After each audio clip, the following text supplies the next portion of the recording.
Oh, hey there. Welcome to a very special episode of Tometa Please. Spring. The flowers are blooming. Love is in the air. Wait, what?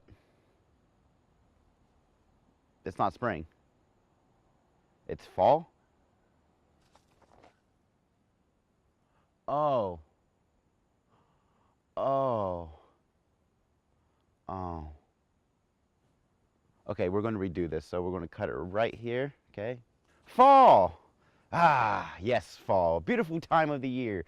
The leaves are falling. There's something in the air. I think. I don't know. Not much to say about fall. Except for Thanksgiving, of course. Which is nothing more than just a glorified, buffet with your family. Ooh, fun. And then, oh yeah, you got Halloween. Haha. Halloween's one of the coolest holidays ever. Let me tell you something. What now, son? Yeah. Anyways, Halloween's the one time of the year where you could dress up as whatever you feel like and no one can judge you. For the most part. And then you get to go from door to door getting candy from complete strangers. But if you do that every other day of the year, that's kind of weird. So make sure you do it on Halloween. Ugh. Flashbacks. Anyways, so to show you and to celebrate this wonderful time of the year, Tometa Please has brought you a very special Halloween episode. First up, we have a documentary about Mothman during the Mothman Festival, directed and produced by Joel Cordial. After that, we have Monster Squad, written and directed by yours truly, me, Alex Cottle. After that, we have Shelter, Deterioration, produced, directed, written, and starring, and edited by, and everything else by Joel Cordial. Guys, I'm pretty sure that he would have been the main villain if it was possible in this one. Trust me. Tune his own horn just a little bit. It's alright, it's good stuff. So, let's go ahead and watch that, and then we can come back after here and have a little one-on-one time some more. So let's go right on to the show. Nope. It's over here. The show's over here. The show's over here somewhere. There you go. November 15th, 1966. Two couples report a creature with two red eyes and an unusually large wingspan inside Point Pleasant, West Virginia. Up until December of 1967, reportings of this creature were common. Welcome to ZBT Showcase. Today we're going to tell you about the Mothman. Last year I traveled to Point Pleasant, West Virginia to see Carolyn Harris, current resident and owner of Harris Steakhouse. I asked her if she would recall her story of the Mothman, and this is what she said. Well, it started, there was two couples up in the TNT area, and it was also a place that everybody went to park, and they would drag raced up there and whatever. It was government owned, and not all of it wasn't occupied at that time. And the two couples that was up there, the first spotting of it was there, and they were parked. They had their parking lights on. They thought that might have been part of a draw, but anyhow, the Mothman came up over top of them, like to scared them to death, because they never had heard or didn't have an inkling, what was there. And he was about really tall. They estimated about 8 foot and had about an 8 foot wingspan. Nothing like anyone had ever seen in this area.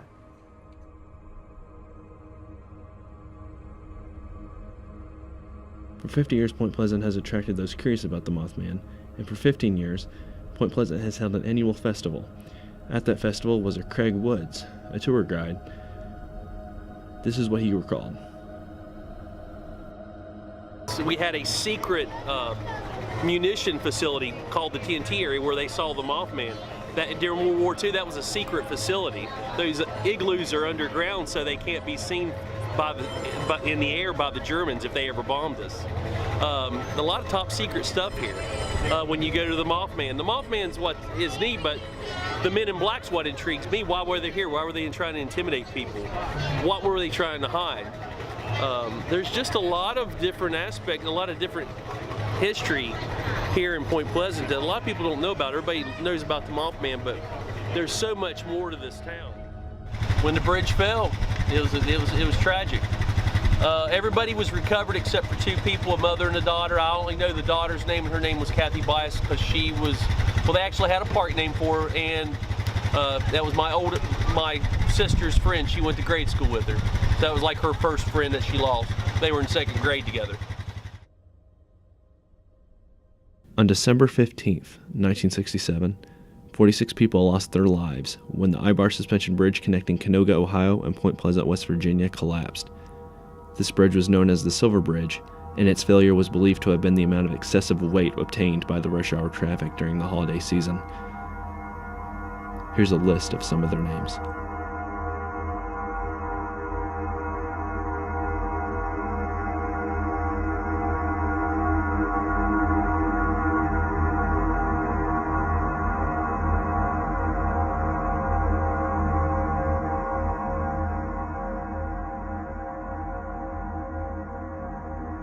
Much has changed since 1967, but the attention hasn't been all bad. The Mothman Festival attracts those seeking answers and those seeking to give help. I spoke with cryptozoologist Ken Gerhard, and this was his take on the Mothman. This is kind of the year that everything launched. 50 years ago, everything kind of launched as far as the Mothman go. Moreover, I've written a book called Encounters with Flying Humanoids. So I've investigated Mothman, I've investigated similar creatures down in Mexico, and I've collected eyewitness accounts of flying humanoid creatures like Mothman from all over the world. So it's a main focus of my research. We are a cosplay charity group. We're based out of Charleston, but we've got members all throughout the state. Charleston, Beckley, Huntington, Parkersburg, even as far as Morgantown, I believe. Maybe somebody in Morgantown? And a few of us in Kentucky. Yeah, definitely in Kentucky as well. Closer. Yeah, Ashland. We work with the American Heart Association and the Children's Home Society of West Virginia. Everything we do, all the fundraising we make is either for those or for occasionally. This year we also raised funds for some flood relief efforts being helped managed with Children's Home Society of West Virginia. Today we're raising funds for our annual toy drive. Last year we raised about $11,000 for toys for children that just needed to have a better Christmas. And this year we're on track for about the same, just trying to raise funds anywhere we can throughout the state. We do parades, hospital visits, birthday parties, conventions, events like this, festivals, and pretty much something we can do. We're more than happy to. Although the existence of Mothman is debated, going to the festival is still worth the trip. You experience things, abnormal things, and things that may not even make sense. However, and out of it all, maybe you have that one moment that entices you to believe that, just maybe, there's something else out there. Thank you for watching this month's ZBT Showcase. Hope you have a happy Halloween, and we'll see you next month.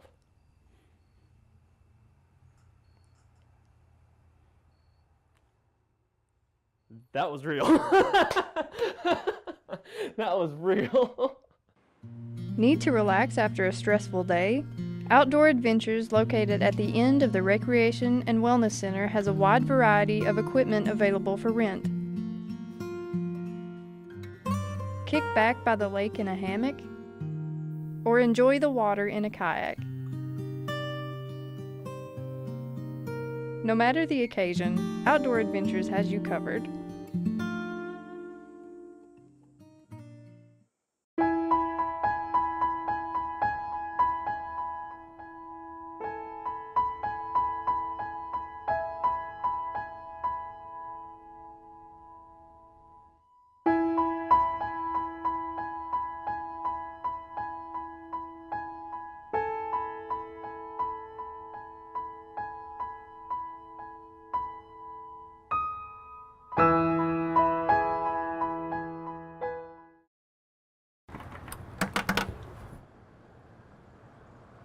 Hey, love. You want to have a little bit of fun tonight? I don't care what you do to me, as long as you pay. No thanks. Suit yourself. You don't know what you're missing, though.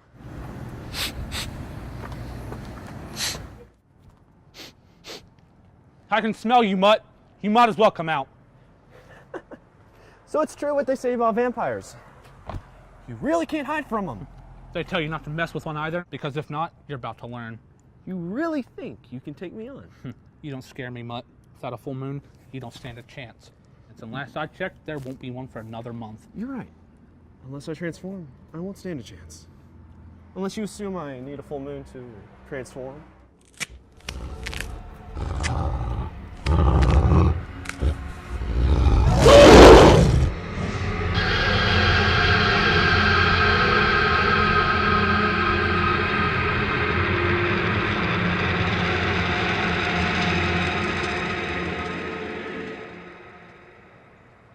Now, miss, are you sure it was a werewolf? It was a mutt. I could smell him from here. Ma'am, that's impossible. The last full moon was a week ago. We aren't due for another till next month. Listen here, you warm blood.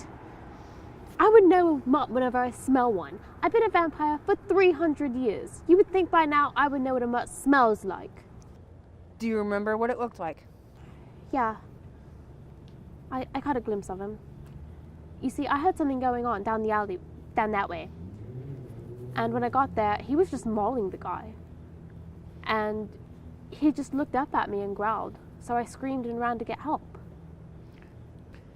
Were there any noticeable features? Yeah, now that you mention it, he had a scar on his right eye. Can I talk to you for a second? Yeah.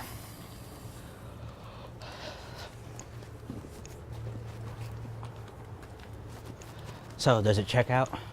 Yeah, I don't think she's lying. It's the fourth one this week. No blood, no body. No evidence. Chief is not going to like this. We did get a description. And? Scar over the right eye. Great. That narrows it down in a city full of monsters. It's better than nothing. And true. What should we do now? What can we do? Let's just finish up here and head back to the station. Okay. Where'd she go?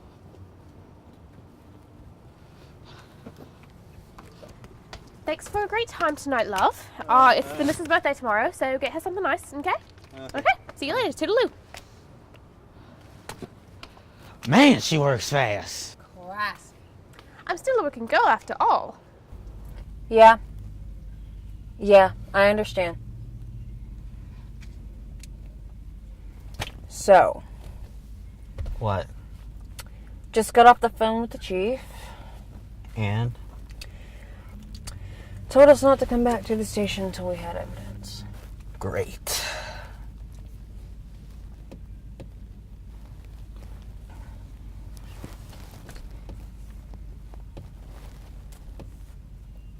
Mutt. What? She said she could smell mutt. Yeah, vampires usually have a good, strong sense of smell. Is that before or after they transform? It usually depends on the vampire. Like anything else, they need to practice with it just to make it better. So a 300-year-old vampire should be able to smell a werewolf without him transforming? What are you getting at? What if we can get her to sniff him out? So, use a vampire prostitute to smell out a dog. That's the idea? Not like we have anything else to do. Let's go get a vamp. Where is she? Alright, with the client. She is working girl after all. Grab your gun. Come out slowly with your hands up. Whoa, whoa. What seems to be the problem? Where's Eleanor? You mean the prostitute? What did you do with her? Well, I guess you could say she's...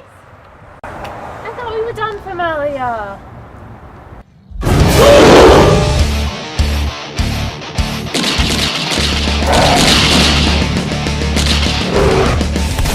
Chew on this. It's much. You said only silver bullets can kill wolves. How's she looking? She's dead. You think this is the wolf that killed the guy? I don't know, but if I had to guess, I'd say yeah. Probably came back to kill the only eyewitness. Let's call it in. Long night? Sir, you need to leave the area. This is a crime scene. No problem, officer. Sucks about all those vampires being killed this week. Put your hands up now. What's going on? He's the one that attacked and killed the vampire that Eleanor saw. Ma'am, I didn't kill anybody. Remove your glasses now. Now, what's that gonna do? You have a scar over your right eye. Let's see it. There. Sir, you are under arrest. You have the right to remain silent. Anything you say can and will be used against you in a court of law. You have the right to an attorney. If you cannot afford an attorney, one will be appointed for you. Do you understand these rights as they've been read to you? Hey, I'm not a werewolf. I got this scar from a vampire when I was a kid. You match a description from a werewolf attack earlier this evening. Sarah, are you sure? Remember, we just killed a werewolf earlier. He has the scar. And he's claiming he's not a werewolf. Let me test him to see if he's clean. He's clean. You're free to go, sir. Sorry for the mix-up. It's fine. It's fine. It's not the first time I've been accused of being a monster. You have a good night.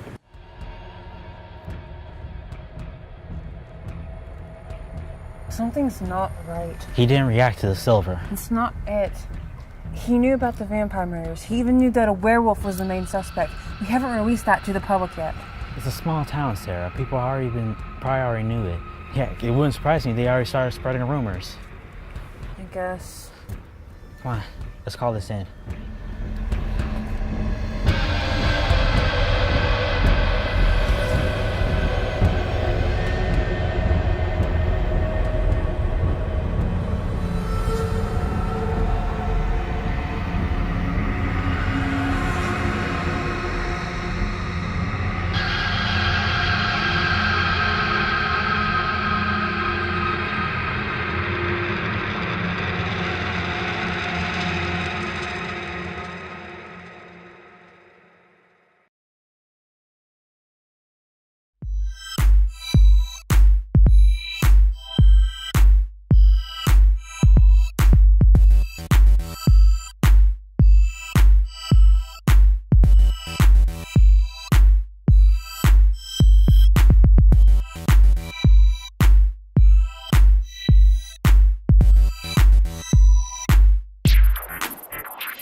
The MSU Counseling Center, located in 112 Alley Young Hall, is a safe space for students to receive counseling for any concern, including depression, anxiety, eating disorders, substance abuse, and identity issues. Online screenings are also available for students at mentalhealthservices.org. To schedule an appointment, call 783-2123 or stop by the Counseling Center.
somewhere over here.